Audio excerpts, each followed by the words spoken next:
সন্দেশখালীতে আদিবাসীদের জমি দখলের অভিযোগ নতুন নয়। সন্দেশখালীর বেতাজ বাদশাহ শেখ শাহজাহান বাহিনীর অত্যাচারের বিরুদ্ধে সরব হয়ে বিক্ষোভ আন্দোলন করেছিল স্থানীয় আদিবাসী সমাজ ও জমি বাঁচাও কমিটি। শুক্রবার সেই একই অভিযোগে শেখ শাহজাহান ও তার ভাই শেখ সিরাজউদ্দিনের কঠোর শাস্তির দাবিতে সন্দেশখালীর ২ নম্বর ব্লকের দম্বলপাড়ায় বিক্ষোভ দেখায় আদিবাসী সমাজের মানুষজন।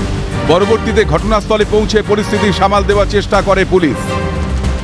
এখানেও কিন্তু একই রকমভাবে আদিবাসী সমাজের জমি তারা কিন্তু দখল করে নিয়েছে। এই অভিযোগ সেই শাহজাহান শেখের বিরুদ্ধেই তার অনুগামীরা এই এলাকার মানুষদের জমি জায়গা দখল করে নিয়ে এই মানুষদের ওপর অত্যাচার করছে। তাই সমস্ত মহিলারা একত্রিত হয়ে তারা কিন্তু বাইরে বেরিয়েছিলেন এবং তাদের জমি ফেরত না পাওয়ার কারণে তারা কিন্তু আজকে অসহায়। কি হয়েছে তোমাদের জমি জায়গা দখল হয়েছে? জমি জায়গা দখল তো করে নিয়ে বাচ্চা কাছে ঘরে থাকতে পারিনি, বাচ্চাদের ছেলে মেয়ের মাঠে ঘাটেছে আমি 1 মাস ধরে। তখন সদা চাষ করে খা গেরির জমি সব লুটপাট করে নিয়ে নিয়েছে।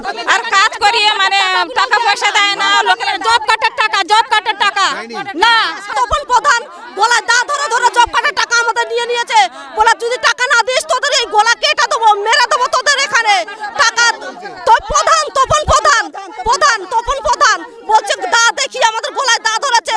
এইভাবেই কিন্তু এলাকার মানুষদের উপর অত্যাচার করা হয়েছে। তাদের রাইতে যে জমি সেই জমি দখল করা হয়েছে এবং একই সঙ্গে তাদের কাছ থেকে মাঝে মধ্যেই টাকার দাবি করা হয়েছে। টাকা না দিলেই কিন্তু তাদের উপর অত্যাচার নেমে এসছে, যে কারণে দীর্ঘদিন ধরে বছর পর বছর ধরে তারা অত্যাচারিত হওয়ার ফলে আজকে সবাই সংঘবদ্ধভাবে এখানে কিন্তু তারা বাইরে বেরিয়ে এসছে। সন্দেশখালীর বাতাসে কান পাতলে শোনা যায় অত্যাচারের শুরু 2021-এর বিধানসভা নির্বাচনের আগে থেকে। অভিযোগ, কেড়ে নেওয়া হয়েছে জমি, ধারালো অস্ত্রের ভয় দেখিয়ে ছিনিয়ে নেওয়া হয়েছে জব কার্ডের টাকা। এমনকি স্থানীয় এক অধ্যাপককে ভয় দেখিয়ে এলাকা ছাড়া করেছে শাহজাহান বাহিনী। অত্যাচারিত এলাকার ছাত্রছাত্রীরাও, অথচ পুলিশ প্রশাসনের তরফে মেলেনি কোনো সহযোগিতা। পুলিশ বিচার করে না, এমনই বিস্ফোরক অভিযোগে সরব গোটা আদিবাসী সমাজ।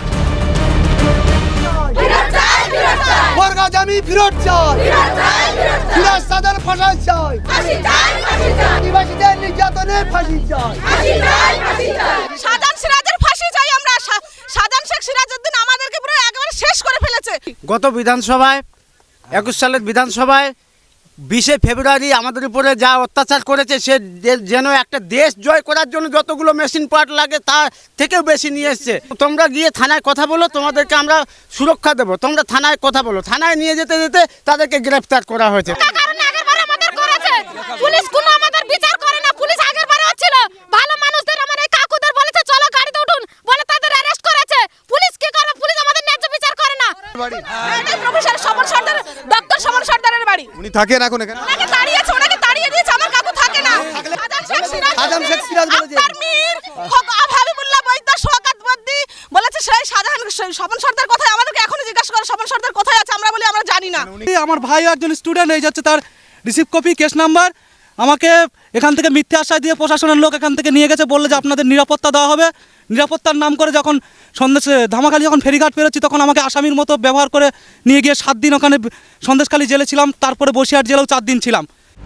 বছরের পর বছর ধরে চলেছে শাহজাহান বাহিনীর অত্যাচার। আর নয়, এবার চাই মুক্তি।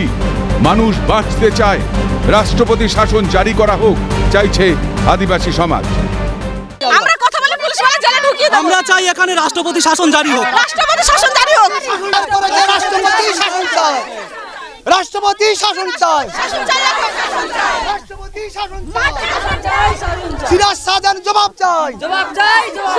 এইভাবেই কিন্তু গ্রামের মানুষজন তারা দাবি জানাচ্ছেন যে এই এলাকায় যারা তাদের উপর অত্যাচার করেছে, সেক্ষেত্রে তারা শাহজাহান শেখের অনুগামী বা শাহজাহান শেখ যারা রয়েছেন তাদের গ্রেপ্তার এবং তাদের ফাঁসির দাবিতে তারা কিন্তু এই মুহূর্তে রাস্তায় নেমেছেন এবং বিক্ষোভ করছেন। এই বিক্ষোভের মাঝেই পুলিশের সঙ্গেও তাদের কথোপকথন হয়, যদিও তারা পুলিশের ওপর কোনো আস্থা রাখতে পারছে না, কারণ দীর্ঘদিন ধরে তাদের উপর অত্যাচার হলে পুলিশকে কিন্তু তারা পাশে পায়নি, এমনটাই কিন্তু অভিজ্ঞতার কথা তারা জানাচ্ছেন এই গ্রামের বাসিন্দারা। ফলে সেই জায়গা থেকে দাঁড়িয়ে গ্রামের মানুষের এই বিক্ষোভ এবং তাদের নিরাপত্তার বিষয়ে পুলিশের কি পদক্ষেপ হয় সেটাই দেখার। ক্যামেরায় সুরজিৎ প্রামাণিকের সঙ্গে মফিজুল ইসলাম, ক্যালকাটা নিউজ, সন্দেশখালী।